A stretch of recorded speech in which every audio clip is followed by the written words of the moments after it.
إذا أنت بكلنتي وعنا ونعسنا داوديال وكل كله إيوه برامجك فلاقينتا هي تلفزيون قناة جمهورية الصوماليلان برامجك فلاقينتا وحنو تضبط كنا كويجينا سفر كما دحويناها جمهورية الصوماليلان وكتشوجو دلك كينيا عبد الرحمن هيان وبرامجك فلاقينتا يقلق الجلية أيان سؤال كويدين دورنا كوسابسن ومركز أرنتاسنا معلمها بالسعودي وحنا كسودياري عبد الرحمن سولو وبالوحة كورتها سفر كما دحوينه وكتشوجو دلك كينيا مدعونا جمهورية الصوماليلان بدنا عبد الرحمن محمد عبد الله عفو محمود أرامة ولا محمد إسماعيل الحمد لله أدبض ما صنتهاي سفر كمدحونا جمهورية الصومال وكتشوجو دلك كينيا وحقيب كيحي وفود كردون دولة جمهورية الصومال أنا وكلا درتين لما ندوني ده حسكي استوى كمية لقى صوب العبو سي إن أي ورقة بقتان شالية ده كردون إن عالم كي الصومال إن مناسبات ده نصور نقاشة ده من حبيرات الصومال في صدنات استوى كمية وإن أجنه هيو إن حسكي استوى كمية إلا ما هو صعبة والضمب بضمبا إلا إمك إن وسعود معلمها نودن بيو يدو بشي مي أي جب كسيدو دحي مركب مدحونا جمهورية الصومال وحو إن أرهمك لو حريرك لبض الضل كيني الصومال قيم بوكي وقيم توجوين إن سنور مهن تكوير كيني لكن وحق وكقيم جلي أو إن كارهان وتي تالية درس الصومال كينيا أو كارهان نيروبي أو حسكي استتبك مي أوجي تبلغون يسوي وقيم كلام إن مادام وضن شارع إن هيو نودو مدحونا تي كريو دو يهي أو سو شقة الدولة دي قرن كوايو وصل نقضه إن وحى كلا يجونا وفود لوك ردري عندنا حاجة كوير ديرادو إن دلك أبرق أفريقيا يوغندا وفتي بالله دري توبي وفتي بتجي إن تبوتي قبل إلا إن ميلا الصومال دك بديهين تكرر الصومال لما رجع كبديهين إن مريكان كا قبل intii la gaaray baa loo diray wufuud carabaha waa loo diray dawladdu markaa sanadkan xuskiistii toba kameel la balaarinayay ayuu qayb ka ahaa markaa waxa nasiib u helay madaxweynuhu kala qayb galo Nairobi dalka Kenya laakiin haddana lama oran karo taas uu kaliya u tagay madaxweynuhu arrimo badan oo xidhiidhka labada dal ayuu ka tagay oo kamid ahayd in la xoojiyo safaaradda Soomaaliland ku taala xafiis wakiilka Soomaaliland ku yaala magaalada Nairobi oo waxaan arkaynay madaxweynuhu waxa soo dhaweeyay wakiilka Soomaaliland u fadhiyay Nairobi Maxamed Maxamuud ay soo dhaweeyay iyo ku-xigeenkiisa iyo jaaliyadda dhammaan soo dhaweysay marka taasina qayb ka tahay walaal marka madaxweynaha safarkiisu arrimaha iyo qaar kale badan oo dawladdu ay sheegeen iyadoo wada qarannimadiisa loo hormarin lahaaba qayb ka yihiin واحد كورتا عبد الرحمن أو دولة قبل سيدي بارك سفر كمدحوينها وكنتي ذلك كينيا دولة قبل كويك الدوين مركا نلاقى هاليو إن كينيا يدو قبل كي كمدا ودرك سود وين تقسمين ولا أركي وروج عصا أي الله دقي وروج عصا وحلا دقي دبلوماسي هم خلاقو مدحوينه لأقول يحي oo aqoonsi loo magaranaysa aqoonsan tahay in la hadasho oo la fariisato wax la falaqayso darayda ka dhaxayaan ayaa loo dhigay roog cas diblomaasi ahaan marka weyn arkanayso loo soo dhaweeyay dawladda Soomaaliya iyadoo aynu jaarka nahay ee aynu kala faataxaysanay dhowr iyo 30 sanaba xurnimadii la soo noqonay inagu markii hore inagu geynay oo barnay Soomaaliya waxaanu barnay inagu dawladnimadu waxay tahay inaga barnay inaga u geynay inaga aynu Soomaali raadino oo intii naga maqan aynu raadino dawladdaas aynu markaa wax kala soo noqonay xurnimadeennii ayaa iyadu u aragtay in ma garanaysa safarkaasi uu iyada ku yahay dhib oo meelo badan ka hadlaysay laakiin waxa jirtay waraaq media la magaranaysa la soo geliyay oo Kenya oo ka hadasho tiri safarka madaxweynaha Soomaaliland معني أنا ما سياسات كلا هذا شيء لكن وراء واحد كوحسن إن أي كينيا تري سوماليلاند ووضع حرير بالنص من حرير جارة أو عنده شوشين أيام لا يعلن واحد جرى وراء كوخنا أيضا موضوعي جارس كحيان إن كينيا واحد أجنه هنا السفارات كل هذا هاي سوماليا خفيف وكذا كل هذا هاي وواحد أجنه هي شاليد كينياني إن سوماليا كشقيسو أو اسمها كشقيان أو معلميين أو مالك لا كشقيان oo maalin warbixin maandhood la soo warbsayd Kenya qoriyeen ilaa 8,000 oo Kenyaana hadana 9 ilaa dhowr 8,000 ilaa 9,000 oo Kenyan dhalada ayaa Soomaaliland jooga oo ka shaqeeya sectoriska waxbarashada dhismaha magaranaysa meelo kale marka Kenya way ogtahay in Somaliland dad badan u hayso oo magaranaysa ka shaqeeya Somaliland oo waddanku dhaqaale ku celiyaan marka taas gaab laakiin Soomaaliya oo geed gaabanba u kortay madaxweynaha Somaliland sidii soo dhaweyntiisa hoos loogu dhigi lahaa uu suurtagal weydii ugu dambeyntiina waraaqid baa lagu qanciyo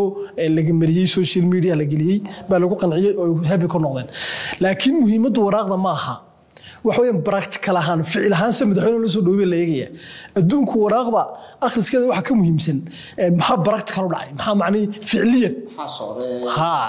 reality xaqiiqda meesha maraysa waxa ahayd madaxweynaha Soomaaliland si madaxweynaha heer caalamiya loo soo dhaweeyay oo markii la dajiyana wufuudii Kenyaanka ahaa ay waxa danahoodii mawduuc walba laga hadlayay marka ficilka muhiimay Soomaaliya waraaq lagu qanciyo wax macnaa ma sameeyeen madaxweynaha loo soo dhaweeyay arkanay Ethiopia hadda tagto Ethiopia iyadoo in madaxweynaha Soomaaliland soo dhaweeyo waxba kama qabto oo iyadoo waxa laga yaabaa in dhawaan tagay Ethiopia madaxweynuhu soo warku sheegayaan Djibouti waa soo kale dalalka gobolka intaas ay noogu marka arrinkaas waa ugu xasaasisanaa waxaad ka wartaa Cabdiraxmaan Somaliland muxuu uga dhigan tahay safarkan madaxweynaha Jamhuuriyadda Somaliland ku tagay Kenya maxay Somaliland uga dhigan tahay wad ma santo walaal safarka madaxweynaha Kenya inta aanu galin madaxweynuhu hore u tagay horta Imaaraadka Carabta oo safarkii u horeeyay baxay Imaaraadka Carabta ku tagay madaxweynuhu xilka qabtay dawladda cusub ee wadajir wax qabad safarkii Imaaraadka wax badan ayuu kala soo noqday madaxweynuhu wuxuu kala soo noqday taageero dhaqaale wuxuu kala soo noqday taageero diblomaasiyadeed mid siyaasadeed buu kala soo noqday xiriir diblomaasiyadeed caalamiya oo dalalkii adduunka oo dhan meel ay joogeen oo hadalka jeediyo madaxweynaha soo madaxweynaha oo madaxweynaha Soomaaliya lagu martiqaadi waayay wuxuu kala madaxweynuhu Djibouti oo waddan Charnahaya oo xiriir naga dhaxay dhaqaale oo naga dhaxay xiriir isri naga dhaxayo oo ma garanaysaa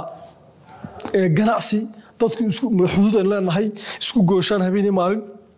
ayuu tagay oo munaasib in dalka ay la tagana ay munaasib ahayd oo iyadana waxyaabo badan oo labada dal ay iyagu dana ay ka wada hadleen soo dhaweyn fiican madaxweynaha lagu sameeyay oo iskaashiga dhanka bulshada heshiisay ku jiraan safarkii Djibouti in xagga arrimaha bulshada la iska kaashado caafimaadka kale waxbarashada bacdan qodista waxa badan la iska kaashado marka safarkani safarada hore si baritaariyo si xoojinaya macni si madaxweynaha loo soo dhaweynayay meel kasta markuu tago loo soo dhaweynayay si meeqam sare ah oo diblomaasi ahaan siyaasad ahaan ba heer sare ayay si xoojiso ay ku sii dartay iyadoo miisaan kale marka Soomaaliya waxa uu macna tahay in guul siyaasadeed iyo guul dalba waxa uu matay guul magaranaysa in gobolkii Soomaaliya noqotay actor kamid dalalka gobolka wax laga weydiinayo dalalka gobolka ka muuqda in noqotay oo dalalka gobolka daneynayaan in xiriir la sameeyaan oo magaranaysa macaamil dhexmaro ay muujinaysaa marka waxa moodaa Somaliland inay xuskii wixii ka dambeeyay dawladda inta qabsatay ay kor u sii socoto maxaad isleedahay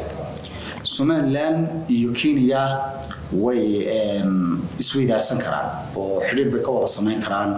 dhinacyadeebaad isleedahay oo maxay Somaliland kiibkee iibin kartaa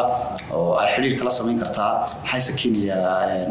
xiriir ay isdhaafsan karaan oo arrimaha ay noqoto ganacsi ahaan waxyaabaha ay ku kala faa'iideysan karaan maxaa kamid ah asla waa su'aal fiican Maxamed Kenya horta waa dal bariga Afrika ku yaalo furfuran oo waxa ku yaala xafiisyada qaramada midoobay bariga Afrika oo dhan iyo la bartamaha Afrika xafiisyada hay'adaha caalamiga oo dhan ku yaala waa dar siyaasad ahaan furfuran dhaqaalaha furfuran waxaynu inagu ka baran karnaa Kenya ka faa'iidi karnaa furfurnaanta dhaqaalaha iyo furfurnaanta shuruucda suuqyada maaliyadeed baynu ka faa'iidi karnaa dekada Mombasa dekada weyn bariga Afrika qoodisa oo Rwanda iyo Uganda iyo Burundi iyo Congo iyo dhulkaas oo dhan halka wax looga dajiyay dekadana berbera hadii ay xiriir sameeyaan oo xagga dhaqaalaha wax badan baynu ka faa'iidi karnaa shaqaalaysiin oo imika waxaan ku Soomaaliya wax joogay la 8 kun in ka badan shaqaalaha oo Kenyaana dhalada ka shaqeeyo Soomaaliland inaguna waynu wadaarsan karnaa shaqaale Kenya ka shaqeeyo kuweena lagu ixtiraamo kuwa halkan jooga lagu ixtiraamo oo anaguna shaqaale aanu diinahay inay dukana noo haya wax weeysi weersidii marka taana wala isku kaarsan karaa xagga siyaasadda oo tusaale ahaan bariga Afrika Kenya wax ka tahay actor weyn xagga siyaasadda oo waxay leedahay magaranaysaa xidhiidho dalka waa dal furfuran san ku sheegay wax isku dayda dalka bariga Afrika oo dhan in xiriir fiican la yeelato dalna aanay colaad dhex marin Kenya dal dagaal gala maaha dal cid weerar maaha waa dal nabadeed weeyaan marka nabadana oo isku sii ka shaqeynaa maadaama Soomaaliland iyaduna lafteedu nabadda ku caanamashay iyo dib u heshiisiinta marka taleeftan oo ka shaqeynaa marka Kenya mar kasta waa dal aynu wax badawday karno gabagabadii way ku dhownahay falaqaynta maxaa kale ku dirlay waxaan ku darayaa dadka Soomaaliland doonaya inay niyada ka jecel Soomaaliland inay dib u hadho Soomaaliland halkay joogto hoos uga marto waxa de safarkan oo kale wuxuu sheegay caduuftooda dib u laqaan Soomaaliland ilaahay ma joojin karo way socotaa siyaasad ahaan bay socotaa caalamkiiba ogolaanaya maalin maanta ka dambaysan imika wad ogtay Mareykanka shuruuc ka socota ilaa Soomaaliland la aqoonsado wadalka adduunka wuxuu ka weynaa xeer baa la keenayaa Congress-ka bilaha soo socda leeyahay Soomaaliland aqoonsigeedii hal horumariyo la ruusiyo dalka adduunka oo dhan ma ku tartamaya berbere iyo madaarka berberiyana saldhig ka sameystaan marka Soomaaliland cid ay u joojinaysa mala ilaahay ma joojin karo way socotay mar waxa dadka hadalka social media la dhaxmaray Soomaaliland wax ka sheegaya horta dadka reer Soomaaliland ku dhageysan laakiin dhageystaan arkaan horumarka socda kuwaasina iyaguna ay wayna daalini waqtiga tamar hasaga bixina malena aad baad mahadsan tahay intaasi daawadayaal waxaan ku soo gabagabeynaa barnaamijkii falaqaynta telefishinka qaranka oo aan ku soo qaadanay safarka madaxweynaha jamhuuriyadda Soomaaliland uu ku tagay dalkaasi Kenya oo haddana uu ku sugan yahay madaxweynaha jamhuuriyadda Soomaaliland mudane Cabdiraxmaan Maxamed Cabdilaahi Ciro barnaamijka waxaa noo falaqaynayay oo markaasi aanu su'aal ka weydiinay safarkaasi ku saabsan Cabdiraxmaan Hayaan tan iyo kulantii dambe Maxamed Ismaaciil Xadulla oo idin leh nabadgelyo